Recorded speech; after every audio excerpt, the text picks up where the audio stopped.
Adam Bazalgette here, founder of Scratch Golf Academy. Today, how to read greens like a pro and make more putts. Let's go for a full walkthrough of green reading and some routines. I'm going to show you 4 aspects of green reading, then we'll touch on some long putting ideas and a few short putting ideas.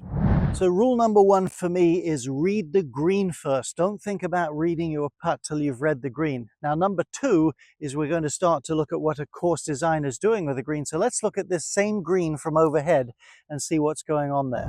So I was just walking up on the green this way. Now let's have a look here. Here's a pretty sizable green with a front bunker and some side bunkers. The golf course designer is always trying to run water off the green. They never want standing water. Now, a principle is they will almost always, though not always, run predominantly from back to front. And the reason is the green becomes more playable, but they never want to run water into these bunkers. So in the case of this one, the biggest single run is down this way, but there's a secondary run over here. You can kind of see that piece of fairway there. And at the very back, there's a little drop off this way. So you've got 3 basic breaks, the predominant one running this way, secondary, and then third.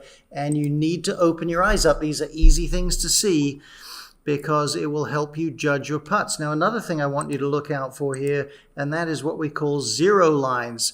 In this area, there is going to be a putt that is pretty much a straight putt, as there would in that area and at the very back here.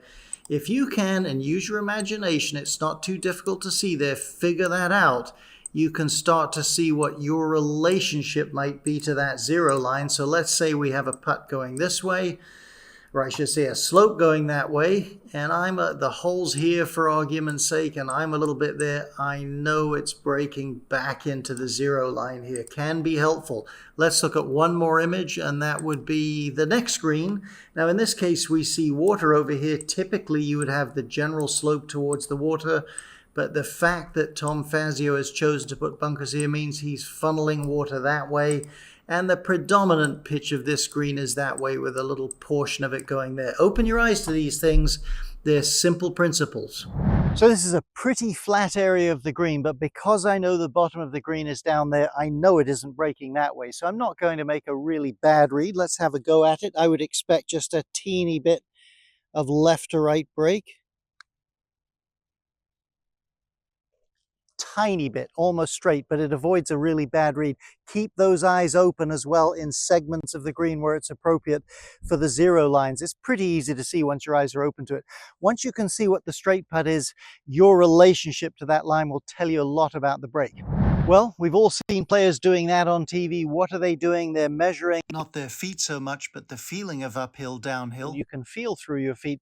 Its aim point is what it is, developed by a guy called Mark Sweeney. It's really good too. If you like that sort of thing and you've gone through it, it can be very helpful. But one of the things with aim point, whether you use your feet or not, is characterizing putts, whether they're a level 1 break, 2 break, or 3 break.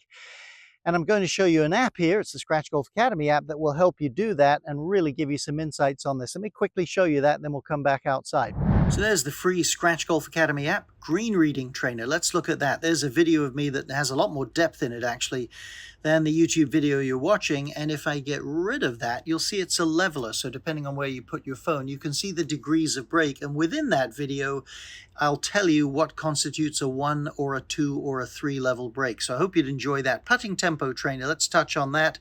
Again, a video of me, how to use it. Let's get rid of that. You'll see the medium, that would be tour average rhythm. When I hit the start button, that would start a metronome, slow and fast on the slow and quick end of tour rhythm. A very useful app. There's a link below. Hope you'll pick it up. It's free.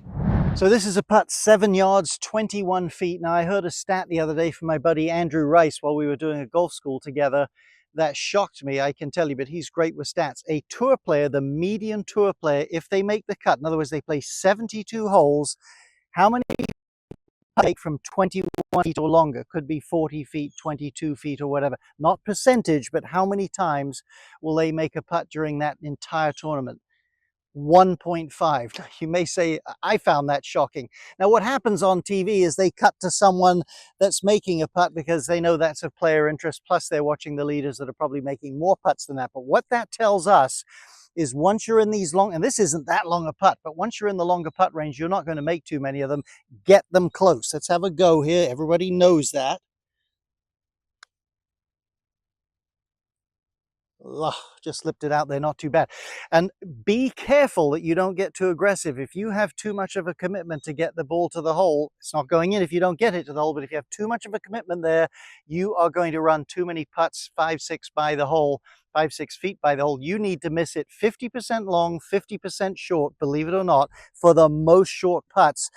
And I would use that tempo trainer that we just talked about. If you can get into a good rhythm, not punch at the ball, I just feel it, I feel the size stroke, and I trust my rhythm, you are going to start to get much better distance control. Not going to get exhaustively into that, but be conservative, get a lot of putts close, use good rhythm. Let's look at short putts. So first thing I would say, this is 8 feet. This isn't that short a putt, but that's a 50% miss rate for the median tour player under tournament conditions. 6 feet is about a 70% make rate. So be realistic. If the tour players are missing some putts from here, you will as well. Worst thing you can do, try to manipulate the club, get the club on line, steer the putt with these little hand control muscles here in your hands and wrists.